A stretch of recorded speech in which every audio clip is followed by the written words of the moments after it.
गंगणपतये नमो नमः, सिद्धिविनायक नमो नमः, अष्टविनायक नमो नमः, मंगलमूर्ति मोरया। गंगणपतये नमो नमः। नमस्कार, हर हर महादेव, राधे राधे, जय श्री राम, सत श्री अकाल। केम छो? मैं आशा करता हूं आप सब ठीक होंगे, स्वस्थ होंगे और अपनों का ख्याल रख रहे होंगे, साथ ही खुद भी पॉजिटिव होंगे और आसपास के लोगों को भी पॉजिटिव रख रहे होंगे। आज आपके लिए मैं आचार्य राजकुमार कुछ ऐसा लेकर हाजिर हुआ हूं जो आप सभी के लिए उपयोगी है। आज हम बात कर रहे हैं इस वीडियो के माध्यम से आद्रा नक्षत्र के बारे में।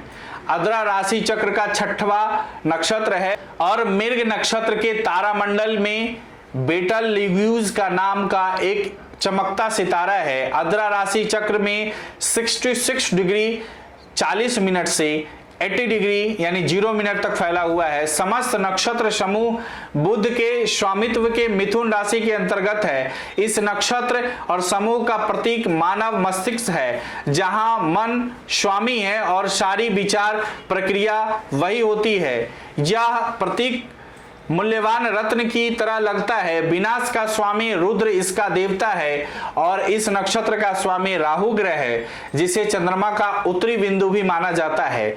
इस नक्षत्र समूह की मुख्य प्रेरणा काम है। इसका प्राथमिक गुण रजस तथा सक्रियता है। माध्यमिक स्तर पर तमस और तृतीय स्तर पर सत्व है। आद्रा का संस्कृत में अर्थ है गीला, कोमल, तरोताजा, हरा, ओस भरा और रत्न की तरह चमकने वाला। इसकी आकार की बात करें तो आद्रा तारकासुर नामक दानव का नाम भी है, जिसका संदर्भ कृत्तिका नक्षत्र समूह में भी आता है। यदि हम तारक की कहानी का अनुसरण करें तो हम आद्रा नक्षत्र समूह का आध्यात्मिक अर्थ भी समझ जाएंगे। तारक दानव ब्रह्मा का परम भक्त था। वर्षों तक तप करके उसने ब्रह्मा को प्रसन्न कर लिया था। ब्रह्मा ने प्रसन्न होकर वरदान मांगने के लिए कहा तो उसने अमर होने का वरदान नहीं मांगा, बल्कि बहुत शक्तिशाली होने और सरलता से नष्ट न होने का वरदान मांगा। बल्कि उसने ब्रह्मा से कहा कि उसका वध केवल 7 दिन के बालक द्वारा ही होना चाहिए, जो सचमुच आसान नहीं था। ब्रह्मा से वरदान पाकर वह स्वयं ही सबका विनाश करने लगा और देवताओं को सताने लगा और उन्हें मारने लगा। आद्रा मानव मस्तिष्क का प्रतीक है, जिसमें सोचने समझने की क्षमता है। मन मुख्यतः द्वंद्व में रहता है। एक ओर यह बहुत आज्ञाकारी, व्यवस्थित और संगठित है और इसे और अधिक शक्तिशाली और सक्षम बनाने के लिए अपनी बुद्धि का उपयोग बहुत विवेकपूर्ण करता है। जब मन सही दिशा में काम करता है तो सभी प्रकार के निर्माण और रचनात्मक कार्य होते हैं, लेकिन जब यह समझता है कि केवल वही सही है और अहंकार से प्रभावित होने लगता है और अपने उद्वेगों से ही परिचालित होता है, तो यह अपना ही विनाश कर बैठता है। आद्रा ताजगी और नवीनता को दर्शाता है और प्रत्यक्षतः वास्तविकता में ही विश्वास करता है। तारकासुर की कहानी यह संकेत देती है कि जब मन एकाग्र नहीं होता तो कैसे काम करता है और कैसे डोलता रहता है। आद्रा अपने स्वामी देवता रुद्र से भी भारी शक्ति ग्रहण करता है। रुद्र बहुत शक्तिशाली होते हैं और भगवान शिव की शक्ति के केंद्र है। मानव मस्तिष्क रुद्र से जुड़ा हुआ है और इसमें बहुत से अर्थ निहित है। यह भी मान्यता है कि मस्तिष्क मानव के पिछले कर्मों से बना है और जो कुछ भी वह इस जन्म में करता है, अगले जन्म में उसका निर्णय उन्हीं कर्मों के अनुरूप होता है। यही कारण है कि मनुष्य अच्छे और बुरे दोनों ही प्रकार के काम करने की अनंत क्षमता है।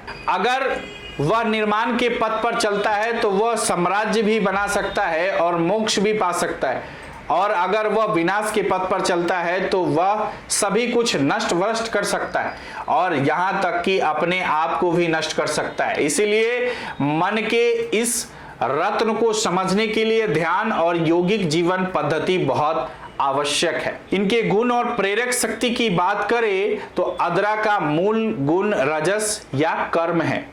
माध्यमिक स्तर पर तमस और तृतीय स्तर पर सत्व जैसा कि हम जानते हैं कि गुण 3 होते हैं और उनका स्वाभाविक क्रम है सत्व, रजस और तमस। लेकिन इस नक्षत्र में कर्म उल्टा है।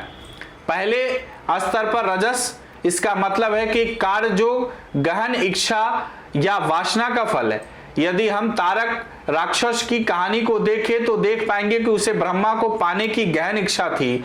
उसे पाने के लिए वो यह काम पूरी निष्ठा से करता है। वरदान पाने के बाद तमस गुण उस पर हावी हो जाता है और तपस्या के दौरान जो महादानव छिप गया था, वरदान पाते ही अपने बाहर आ जाता है। तीसरे स्तर पर सत्व गुण है। इसका अर्थ यह है कि उसका उद्धार तब होता है जब शिव का पुत्र कार्तिकेय अपने जन्म के 7वें दिन ही उसका वध कर देता है।